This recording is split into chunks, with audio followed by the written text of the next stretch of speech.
এনসিপির এই কার্যালয়ে এখন আমরা যেখানটাতে রয়েছি ঠিক সেখানে এসে আমরা এনসিপির যে খবর আমরা সন্ধ্যার পর গণমাধ্যম সহ বেশ কিছু মাধ্যমে দেখতে পাই এর পরপরই কিন্তু আমরা এখানে আসি। এখানে আসার পর কিন্তু এখন পর্যন্ত এ বিষয়ে এনসিপির যেই 30 নেতা যারা হচ্ছে যে এই স্মারকলিপি দিয়েছে কিংবা তাসনিম জারার পদত্যাগ সে বিষয়ে কিন্তু এখন পর্যন্ত এনসিপি সুনির্দিষ্ট কিংবা সুস্পষ্ট করে কেউই কথা বলতে রাজি হয়নি। তারা যেটি বলছেন যে তাসনিম জারা যেহেতু তার ব্যক্তিগত ফেসবুক প্রোফাইলে এই বিষয়ে তিনি স্ট্যাটাস দিয়েছেন সেটি একেবারেই তার ব্যক্তিগত বিষয় এমনটাই তারা বলছেন।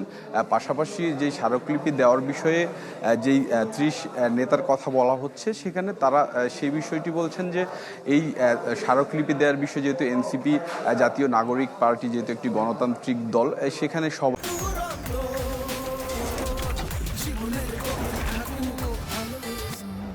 সবারই মতামত দেওয়ার অধিকার রয়েছে। তারা যেটি বলছেন যে সবার মতামতকেই তারা আসলে গুরুত্বের সঙ্গেই কিন্তু তারা দেখছেন। আরেকটি বিষয় যদি আপনাকে জানিয়ে রাখি যে এনসিপির যেই কেন্দ্রীয় নেতা রয়েছেন তাদের কাউকেই কিন্তু এখন পর্যন্ত এই কার্যালয়ে পাওয়া যায়নি।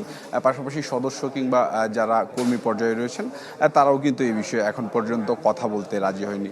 তো সব মিলিয়ে বলা চলে যে এখন পর্যন্ত যে এই এনসিপির যেই স্মারকলিপি কিংবা তাসনিম জারার পদত্যাগ সেটি কিন্তু এখন পর্যন্ত এনসিপির পক্ষ থেকে আনুষ্ঠানিকভাবে কোনো কিছু জানানো হয়নি। পরবর্তী সময়ে আমরা জানানোর সাথে সাথেই চেষ্টা করব জানানোর জন্য।